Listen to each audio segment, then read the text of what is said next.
Iti pakasaritaan ti Pilipinas amuyo kadian nangilatang ti Estados Unidos iti Amerika iti $620 million para iti rehabilitation ti pagilyan gabu iti gubat. At parang ni Anjel Kim Pengosro.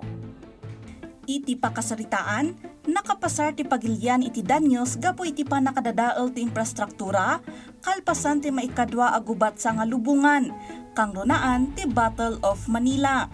Kalpasan asimuko ti pagilyan at Japan iti Amerika, na idatag-adagos ti rehabilitation plan iti gobyerno ti Estados Unidos. I have received this afternoon a message from the Japanese government which specifies the unconditional surrender of Japan.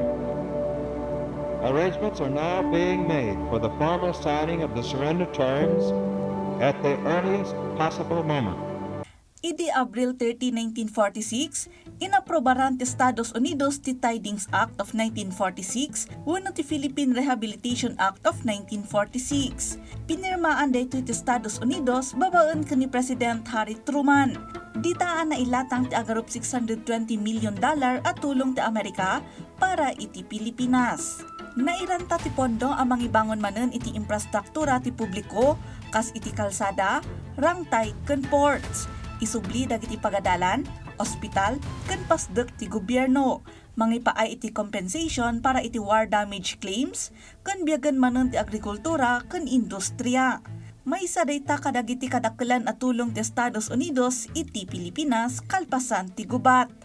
Saan ngayon may titulong nga awan ti kasukat na, tapno makagunod iti pondo, masapol nga umanamong ti Pilipinas kadagiti provision ang naisilpo iti Belt Trade Act.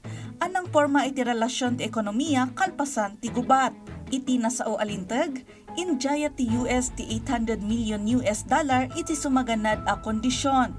Patas a panakaimanihar ti natural resources ti pagilyan a Pilipinas, a pagbianganda iti Amerika. Ti Amerika ti mangikadeng iti taripa dagiti produkto ti Pilipinas a mai-export.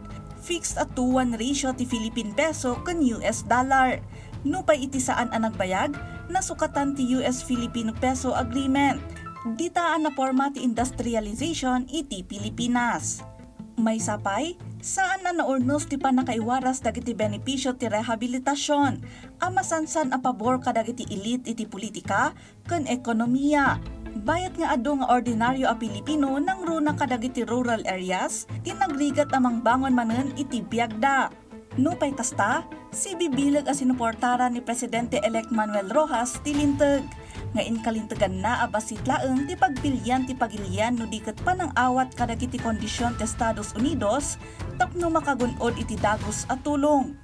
No sukimatan analaing, narang ay kumati Pilipinas kadagiti nadakamat at tulong no saan anay gamer ti korupsyon iti sistema ti politika iti pagilyan. Ada ti donasyon ng basit ti nagturungan ti tulong. Kanayon alaglagipen, pasamak idi, adal ita, pagsarmingan iti masakbayan. Anjel Kim Pengosro.